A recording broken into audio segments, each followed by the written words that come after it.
সাভারে শূন্য থেকে হাজার কোটি টাকার মালিক বনে যাওয়া মঞ্জুরুল আলম রাজীবের অবৈধ সম্পদ নিজের নামের পাশাপাশি গড়েছেন অন্যদের নামেও। আইনি জটিলতা এড়াতে রাজীব সম্পদের সাম্রাজ্য করেছেন শ্যালক রুবেল, বাবু, ভাই জাহাঙ্গীর, সমর, মামা ঠান্ডু মোল্লা ও ক্যাডার জাকিরের নামে। শ্যালক রুবেল 17 বছর আগেও গার্মেন্টসে চাকরি করতেন। রাজীবের শ্বশুর ও রুবেলের পিতাও ছিলেন সামান্য বেতনে একসময়ের ধলেশ্বরী ফ্যাক্টরির কর্মচারী। রাজীবের বদৌলতে এক দশকে তারাও এখন গার্মেন্টস মালিক। দরিদ্র ছিল, কিন্তু 3 বেলা খাওয়ার যদি নেই। রুবেলের বাপের তো ধলেশ্বরী মিলে একজন অফার আসছিল, হেমাদপুর থেকে শুরু করে একবারে রপ্তানি পর্যন্ত সবগুলো তারা একই মাল নামায়। রুবেলের কয়েকশো কোটি টাকার সম্পদ রাজীবেরই। অভিযোগ আছে সাভার, উলাইল, গ্যান্ডায় কয়েকশো গার্মেন্টসের ঝুট ব্যবসার একচ্ছত্র মাফিয়া রাজীবের শ্যালক রুবেল ও বাবু, যেখান থেকে মাসে কোটি কোটি টাকা আয় করেন রাজীব, রুবেল ও বাবু। সাভার ব্যাংক টাউনে রয়েছে রাজীবের শ্যালক রুবেল ও বাবুর নামে শতাধিক ফ্ল্যাট। 15/1 টিউলিপ গার্ডেনে 3টি ফ্ল্যাট, 16/12 মায়েশা কর্টেজে 22টি ফ্ল্যাট, ব্যাংকটাউন 3 নম্বর রোডে 2টি বাড়িতে 21টি ফ্ল্যাট।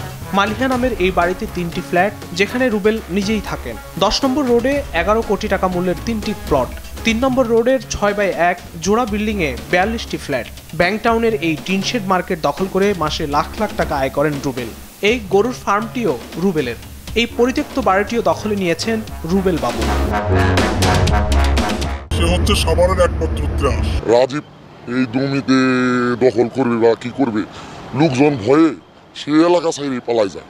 রাজীবের আরেক ডানহাত টেপা জাকির ওরফে মামা জাকির। দেশ বিদেশে রাজীবের বেশিরভাগ সম্পত্তি নাকি এই জাকিরের নামে। 50 ভরি স্বর্ণ সবসময় পরে ঘুরে বেড়ান জাকির।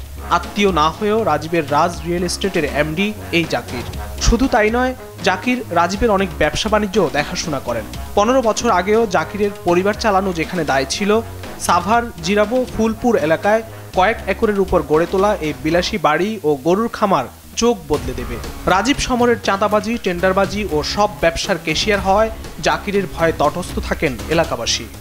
জাকির ভাইয়ের নাম দিলে মনে করে, বাংলা ভাইয়ের নাম দিলে মনে করে হাডু কমবে কাপে সবাই নাম গেলে এই এলাকার কেউ আসবে না সামনে, যত ক্ষমতাশালী লোক জুট মুসোদেরাই খায়। সাভারের রাজনৈতিক ও প্রশাসনিক সব ক্ষমতা রাজীব পরিবারের দখলে। রাজীবের ছোট ভাই ফখরুল আলম সমর 2015 সাল থেকে 5 বছরের জন্য ছিলেন সাভার উপজেলার দায়িত্বপ্রাপ্ত চেয়ারম্যান। ত্রাসের কারণে রাজীব ও তার পরিবার এতটাই ভয়ঙ্কর যে তাদের বিরুদ্ধে স্থানীয় থানায় মামলা, জিডি কিছুই নেওয়া হয় না বলে অভিযোগ রয়েছে। রাজীব ও তার ভাই সমরের লাইসেন্সকৃত অস্ত্রের পাশাপাশি তার ক্যাডার বাহিনীরও রয়েছে অবৈধ অস্ত্র। সাভারের মাদক ব্যবসার নিয়ন্ত্রকও এই রাজীব পরিবার। সাভারে রাজীবের রয়েছে বিশাল এক হিংস্র ক্যাডার বাহিনী। তার আরেক অনুসারী এ আতিকও 7 বছরে 100 কোটি টাকার সম্পদ গড়েছেন সাভারে। এত সব অভিযোগের বিষয় জানতে রাজীবের কাছে গেলে তিনি মানুষের প্রতি করুণার কথা জানান। মানুষ কাজ করতে গেলে তো আলোচনা সমালোচনা দুইটাই থাকবে, তাদের উদ্দেশ্যে আমার করুণা করা ছাড়া আর কিছু নেই। ট্রান্সপারেন্সি ইন্টারন্যাশনাল বাংলাদেশ টিআইবি বলছে, এমন মাফিয়া তন্ত্রের বিরুদ্ধে রাজনৈতিক ব্যবস্থার পাশাপাশি নিতে হবে প্রশাসনিক ব্যবস্থাও। সাধারণ মানুষ মুখ খুলবে কোন যুক্তিতে বা কোন সাহসে? এগুলো যারা পর্যবেক্ষক, এগুলো যারা নিয়ন্ত্রক সংস্থা, প্রশাসন, আইন প্রশাসন, তারাই তো এদের এই ধরনের ব্যক্তির হাতে করায়। মঞ্জুরুল আলম রাজীব ও তার পরিবারের দখল, নির্যাতন থেকে বাঁচাতে এখনই উদ্যোগ নেওয়ার দাবি সাধারণ মানুষের। ফখরুল ইসলাম, দেশ টিভি, ঢাকা।